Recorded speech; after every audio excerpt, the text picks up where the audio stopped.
साथ संगत जी प्यार से कहना, धन निरंकार जी। आशा करती हूँ सतगुरु माता जी की कृपा से आप सभी अच्छे होंगे। एक नई साखी के साथ फिर से हाजिर हूँ मैं आपके ही अपने चैनल पर।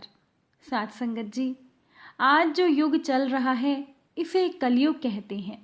महाभारत में युधिष्ठिर को पूर्ण आभास था कि कलयुग में क्या होगा।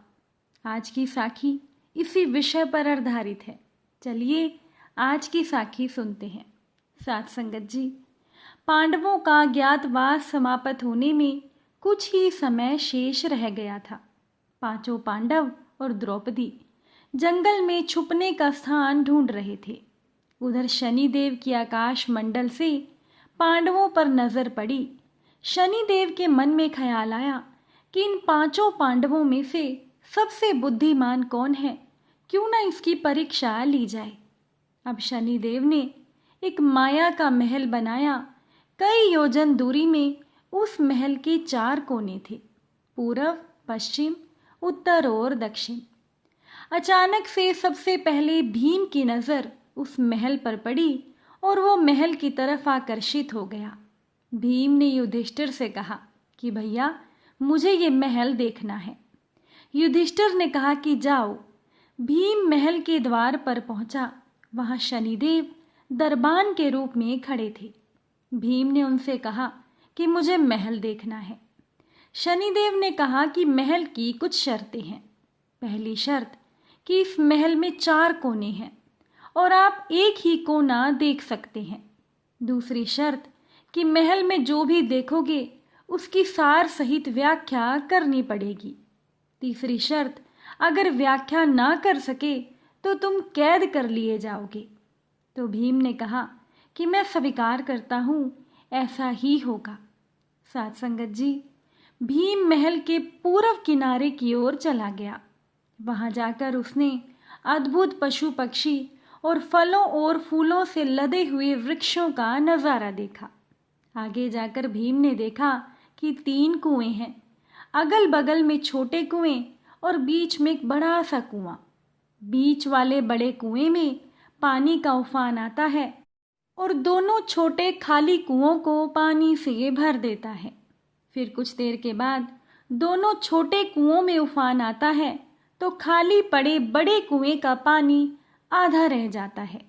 इस क्रिया को भीम कई बार देखता है, पर वो समझ ही नहीं पाता और भीम लौटकर दरबान के पास आता है। दरबान ने भीम से पूछा कि क्या देखा आपने। भीम ने दरबान से कहा कि महाशय, मैंने पेड़ पौधे पशु पक्षी देखे, वो मैंने पहले कभी नहीं देखे थे, जो बड़े अजीब थे।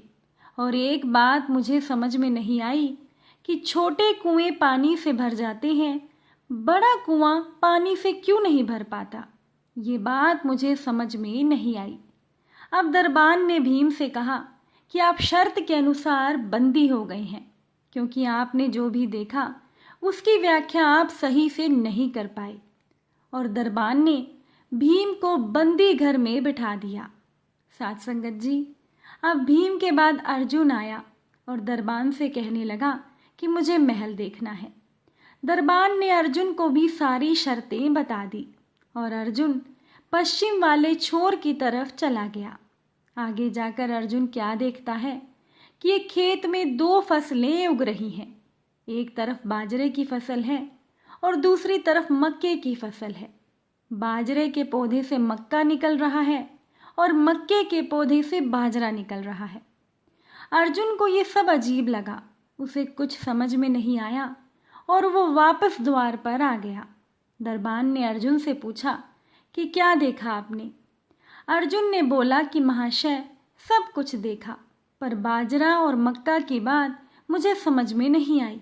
शनिदेव ने अर्जुन को कहा कि शर्त के अनुसार आप भी बंदी हैं। अब अगली बार नकुल आया और बोला कि मुझे महल देखना है। दरबान ने नकुल को भी सारी शर्तें बताई और नकुल महल की उत्तर दिशा की तरफ चला गया। साथ संगत जी, वहां जाकर नकुल ने देखा कि बहुत सारी सफ़ेद गायें हैं। जब उनको भूख लगती है तो वो अपनी छोटी बच्चियों का दूध पीती हैं। नकुल को ये बात समझ में नहीं आई। वो भी महल के द्वार पर वापस आ गया। शनिदेव ने नकुल से पूछा कि क्या देखा आपने। नकुल ने दरबान से कहा कि महाशय, मैंने देखा है कि गाय बच्चियों का दूध पीती हैं। ये बात मुझे समझ में नहीं आई। तब दरबान ने नकुल को भी बंदी बना लिया। साथ संगत जी, अब अगली बार सहदेव आया और दरबान से कहने लगा कि मुझे महल देखना है। और ये कहकर सहदेव महल के दक्षिण दिशा की तरफ चला गया अंतिम कोना देखने के लिए। और वहां जाकर सहदेव ने देखा कि वहां पर एक सोने की बड़ी सी शिला एक चांदी के सिक्के पर टिकी हुई डगमग डोले जा रही है, पर गिर नहीं रही। छूने पर भी वो सोने की शिला वैसी ही रहती है। सहदेव को ये समझ में नहीं आया और वो वापस महल के द्वार पर आ गया और दरबान से कहने लगा कि सोने की शिला की बात मुझे समझ में नहीं आई।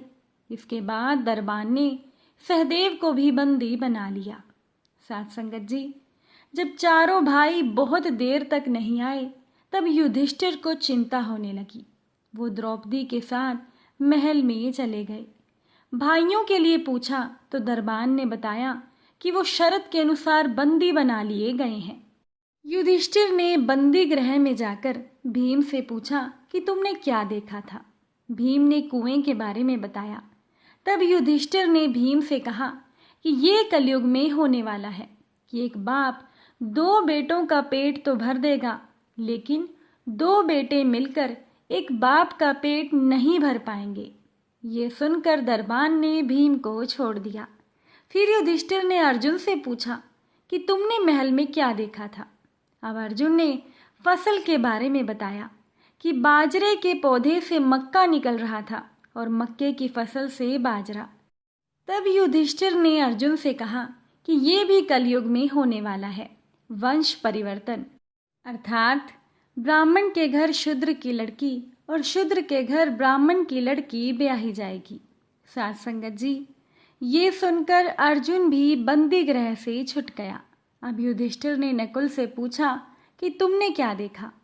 तब नकुल ने गाय का वृतांत बताया कि एक गाय अपनी बच्चियों का दूध पी रही थी।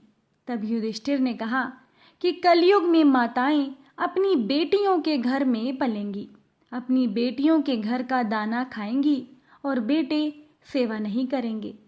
ये सुनकर दरबान ने नकुल को भी छोड़ दिया। अब सहदेव से युधिष्ठिर ने पूछा कि तुमने क्या देखा। तब सहदेव ने सोने की शिला की बात बता दी। तब युधिष्ठिर ने कहा कि कलयुग में पाप धर्म को दबाता रहेगा, लेकिन धर्म फिर भी जिंदा रहेगा, खत्म नहीं होगा। साथ संगत जी, आज के कलयुग में ये सारी बातें सच साबित हो रही हैं।